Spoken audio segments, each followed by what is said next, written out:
Hello दोस्तों, चलो आज मैं आपको सॉल्व कराती हूँ पेपर नंबर 10 की रीजनिंग और मैथ्स। तो क्वेश्चन नंबर 61 है हमारा। Average of 3 boys is 16 years and the ratio of उनकी एजेस का रेशियो दे रखा है। हमें स्मॉलेस्ट बॉय की एज पता करनी है। तो एवरेज हमें पता है, तीनों का सम तो रेशियो दे रखा है, तो x से मल्टीप्लाई कर देंगे, तीनों के सम को 16 के इक्वल रख देंगे। इसको इक्वेशन को सॉल्व करेंगे, हमारा x आ जाएगा 3, यानी सबसे छोटे वाले की एज पूछी है तो 4x, 4 × 3 12। ऑप्शन नंबर 2 हमारा सेटिस्फाइड हो जाएगा। ठीक है।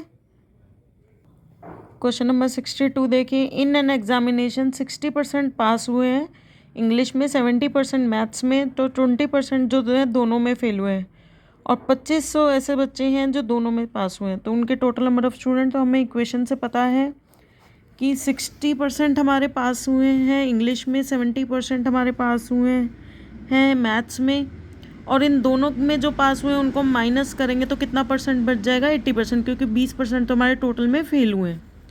ठीक है। इस इक्वेशन को सॉल्व करेंगे तो हमारा एक्स आ जाएगा 5000, यानी टोटल बच्चे कितने हैं? 5000। क्वेश्चन नंबर 63 कह रहा है A is elder to B while A is elder to B, हमने लिख दिया। B is while C and D are elder to E, हमने लिख लिया। E lies between A and C, के बीच में ई लाई कर रहे हैं। हमें ये नहीं पता सी बड़ा है या ए बड़ा है। ठीक है।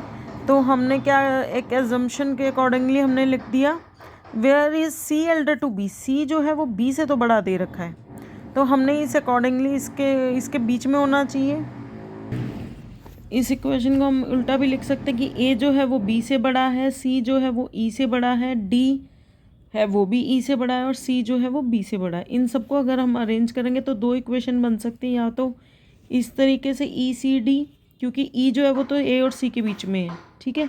या फिर बिल्कुल बीच में हम सी बड़ा हो सकता है या फिर डी बड़ा हो सकता है। इन दोनों ही केस में हमारी जो सारी स्टेटमेंट्स अगर हम देखेंगे तो जो ऑप्शन नेसेसरली ट्रू है वो ऑप्शन नंबर 4 नेसेसरली ट्रू है, कि जो ई है, E is elder to B. इन दोनों ही केसेस में हमारा ई जो है वो बी से बड़ा आ रहा है। क्वेश्चन नंबर 64 देखिए। जो बॉटम सरफेस ऑफ क्यूब है वो तो एम्प्टी है। X is marked between A and B, Y is marked on the left of A and Z is marked on the surface of the cube. तो हमें general figure cube की पता है, इस तरीके से होती है हमारी, 4 चीज़ों में डिवाइड होता है। बॉटम, बैक, और ये हमारा लेफ्ट, और ये राइट, और ये है हमारे जो सरफेस है वो उस तरीके से होता है। तो हमने इसकी वैल्यूज़ पुट कर दी। उन्होंने कहा Y is marked at left, Y left में है, एक्स ए और बी के बीच में है। ठीक है। ए और बी के बीच में, तो यही इक्वेशन आएगी, या तो बी ऊपर होगा ए नीचे होगा, या ए ऊपर होगा बी नीचे होगा। और जो बॉटम है सरफेस वो हमारा एम्प्टी है। ठीक है। तो हमारे पास सिर्फ ए की पोजीशन बची है, तो उन्होंने पूछा है जेड कहाँ पर होगा मार्क। जेड ऑब्वियसली इसको हम राइट या फिर अपसाइड बोलते हैं, तो ऑप्शन नंबर 2 हमारा सेटिस्फाइड हो रहा है। क्वेश्चन नंबर 65 देख रहे थे। A is a brother of B and C, इसको हम ऐसे बनाएंगे। इन्होंने कहा ए जो है वो बी और सी का ब्रदर है, D is the mother of C, D जो है मदर है, E is the father of A, E इसका फादर है। ठीक है। Then which statement is true, which statement is false. अगर हम देखें तो ऑब्वियसली हमें दिख रहा है कि ई और डी हस्बैंड वाइफ है, और बी और सी हैं वो भी ई के बच्चे हैं। ठीक है। तो फर्स्ट हमारी क्वेश्चन है B is the son of E. हाँ, बी ई का सन हो सकता है, क्योंकि उसने ब्रदर बोला है तो ये सन है इनका, हमें जेंडर डिसाइड है। E is the mother of B, E इनकी मदर है। यस, सॉरी फादर नहीं है, E is the father of B. इन्होंने फॉल्स पूछा है, सॉरी, तो ऑप्शन 1 और 2 दोनों ट्रू है। B is a son of E, इसी यहाँ पे हमारा बी का जेंडर डिसाइड नहीं है। A is the brother of B बोला हुआ है, ए का जेंडर डिसाइड है, बी का जेंडर डिसाइड नहीं है, तो हम ऑप्शन 1 डिटरमाइन नहीं कर सकते। E is the husband of D, C option में डिटरमाइंड है। A is the son of D, ये भी क्लियर है। ठीक है। क्वेश्चन नंबर 66 देख लेते हैं। इंग्लिश अल्फ़ाबेट में how many letters are unchanged in mirror image. Mirror image में कितने लेटर अनचेंज रहते हैं? तो ये हमें सबको पता होना चाहिए कि 11 लेटर्स ऐसे हैं जो हमेशा अनचेंज रहते हैं। कौन कौन से हैं वो 11 लेटर? वो है हमारे AHIMOTUVWXY। ये सब अपने मिरर इमेज में एज इट इज़ सेम रहते हैं। क्वेश्चन नंबर 67 देख लीजिए। Find the wrong item in the following series. Wrong item करना है 1 5 4 4 4 का डिफरेंस आ रहा है। ये जो है क्वेश्चन रिपीटेड है। मैंने क्वेश्चन पेपर नंबर 11 जो अभी पीछे कराया था उसके में सेम है ये क्वेश्चन, तो इसका आंसर आ जाएगा 15 LS। आप वो देख लीजिए वीडियो। क्वेश्चन नंबर 68 देख लीजिए। Odd 1 out 1 7 1। अगर हम इनको टोटल करें 1 + 7 + 1 9, 1 + 3 + 1 5, 1 + 6 + 1 8 एंड 1 + 8 + 1, तो ये जो सारे हैं 5 9, ये तो हमारे सारे जो है 9 8 और 10 सारे हमारे नॉन प्राइम नंबर है। टोटल में सिर्फ एक 1 3 1 का 5 टोटल है जो वो प्राइम नंबर है, तो ये ऑर्डर बना हो जाएगा हमारा। ठीक है। Right the following words in the given in the dictionary. Dictionary में कैसे होते हैं ये हमें पता है कि पहले क्या आता है।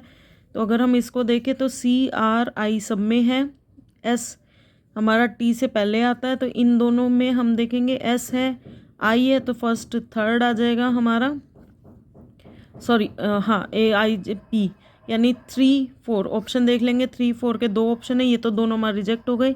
अब इन दोनों में देखें IT तक सेम है। E और I में पहले आता है E, यानी 3 4 2 1, ऑप्शन नंबर 1 हमारा सेटिस्फाइड।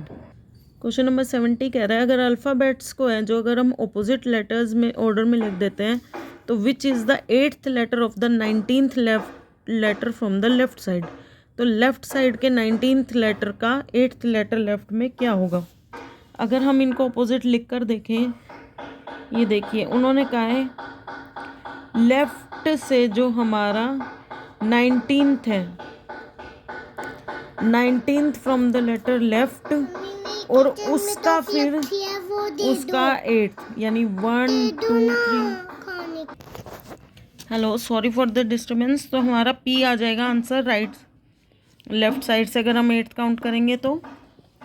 क्वेश्चन नंबर 70 में देखिए प्रॉपर्टी में ऐसे कौन से पेयर्स बन रहे हैं जैसे उनके इंग्लिश अल्फ़ाबेट्स की लिमिंग में होते हैं सेम। तो हम सबको पता है ये वाले क्वेश्चंस जो हैं हम प्लेस वैल्यू से सॉल्व करते हैं।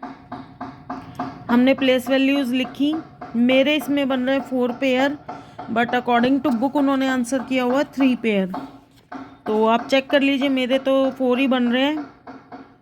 P से R पहला पेयर, P से R दूसरा पेयर, 15 to 16 O से P 1 पेयर एंड O से R 4 पेयर। ठीक है, तो आप देख लीजिएगा आंसर इसका होगा 4 पेयर। 73 देखिए, एक बिजनेस मैन है वो 15% डिस्काउंट देता है लीस्ट प्राइस पे। उसे अपने आइटम्स पर कितने % का कॉस्ट प्राइस लिखना चाहिए कि उसे 19% प्रॉफिट हो। तो हमने मान लिया लिस्ट प्राइस हमारा 100 है, तो कॉस्ट प्राइस 85 हो जाएगा। और जो इनडायरेक्ट प्रोसेस होता है उसके अकॉर्डिंगली हमारा फॉर्मूला होता है mark price SP × 100 divide by 100 minus discount. तो इसके अकॉर्डिंगली अगर हम सॉल्व करेंगे, हमने SP लिया हुआ है, MP हमारा 119 मार्क्ड प्राइस, क्योंकि हमें प्रॉफिट ये चाहिए, तो 119/100 divided by 100 minus 15 mark price वाले फॉर्मूला से पुट करेंगे तो हमारा आंसर आ जाएगा 40%। ठीक है। 74 क्वेश्चन भी हमारा रिपीट है पिछले वाले इस पे। फिर भी आप सॉल्यूशन देखना चाहते हैं तो अकॉर्डिंगली इक्वेशन हमने सॉल्व कर दी है कि 5 साल बाद फादर की आयु बेटे की 3 गुना हो जाएगी, 5 साल पहले 7 गुना थी। इसको सॉल्व करेंगे तो आंसर आ जाएगा हमारा फादर की एज 40। क्वेश्चन नंबर 75 भी हमारा अगले ही उससे रिपीटेड है, अगर आप चाहें तो वो वीडियो देख सकते हैं। उसमें आंसर आ जाएगा 33.13% प्रॉफिट आ जाएगा। 76 क्वेश्चन देखिए, हमें इसके x की वैल्यू निकालनी है, इक्वेशन दी गई है। हम सिंपल इसको सॉल्व कर लेंगे इक्वेशन को, इसको LCM लेके हम सॉल्व करेंगे और वैल्यू निकालेंगे तो x की वैल्यू आ जाएगी -1। 77 में कर्व्ड सरफेस एरिया ये दे रखा है, वॉल्यूम ये दे रखा है, तो रेशियो बिटवीन इसकी डायमीटर और हाइट के बारे में हमें फॉर्मूला पता है, कर्व्ड सरफेस एरिया होता है 2πr/h, वॉल्यूम πr²h। हमें रेशियो फाइंड आउट करना है तो हम इन दोनों को डिवाइड कर देंगे। πr/h एक दूसरे से कट जाएगा, r/2, 2 उधर ले जाएंगे, कैलकुलेशन सॉल्व करेंगे तो आ जाएगा 7 मीटर। इक्वेशन में पुट करेंगे, हाइट आ जाएगी 6 मीटर। डायमीटर हो जाएगा 2 ऑफ रेडियस, यानी 2 × 7 14 मीटर। क्वेश्चन नंबर 78 में बोल रहा है कि कंपाउंड इंटरेस्ट फर्स्ट ईयर में 650 हो जाता है अमाउंट, सेकेंड ईयर में 676। तो कितना प्रिंसिपल अमाउंट है? हमने वैल्यू पुट करी इसके अंदर इक्वेशन में। हमें पता फर्स्ट ईयर में 650, सेकेंड ईयर में 676। इनको अपोन में अगर हम करते हैं तो 1 + r/100 की एक पावर कैंसिल हो जाएगी, x से x कैंसिल हो जाएगा, तो 1 + r/100 हमारे पास आ जाएगा 26/25। फर्स्ट इक्वेशन में 1 + r/100 की वैल्यू पुट करके इक्वल करके x की वैल्यू आ जाएगी 625। Option number 4। क्वेश्चन नंबर 679 देखिए, अगर सिंपल इंटरेस्ट पे अगर एक प्रिंसिपल को दिया जाता है 2 साल के लिए, अगर उसका रेट 1% बढ़ा दें तो हमारा जो सिंपल इंटरेस्ट है वो इंक्रीज़ हो जाता है 240 रुपीज़ में। हमने पुट कर दिया, अगर हम सिंपल इंटरेस्ट देते हैं PR/2, अगर हम रेट ऑफ इंटरेस्ट बढ़ा देते हैं तो ये इंटरेस्ट आएगा। इन दोनों को हम आपस में माइनस करेंगे तो डिफरेंस है 240 हमें गिवन है। इनको इक्वेशन को हम सिंपल सॉल्व करेंगे, P/100 कॉमन लेके करके, तो प्रिंसिपल आ जाएगा हमारा 12,000 रुपीज़। क्वेश्चन नंबर 80 देखते हैं। At the speed of 60 km/h इतनी मीटर जो ट्रेन है वो ब्रिज को क्रॉस करती है 30 सेकेंड में, तो लेंथ ऑफ ब्रिज क्या होगी? हमें पता है स्पीड को पहले km/h में दी हुई है तो उसको कन्वर्ट करेंगे मीटर/सेकेंड में, 5/18 से मल्टीप्लाई करके वो आ जाएगी 50/3। डिस्टेंस होता है हमारा स्पीड इनटू टाइम, वो कैलकुलेट कर लिया हमने। और हमारा डिस्टेंस क्या है? 125 मीटर की तो ट्रेन है तो वो अपना खुद का भी डिस्टेंस कवर अप करेगी, प्लस x हमने ब्रिज ले लिया, ब्रिज की लेंथ कैलकुलेट करेंगे 375 metre. Thanks for watching, please like and subscribe my channel.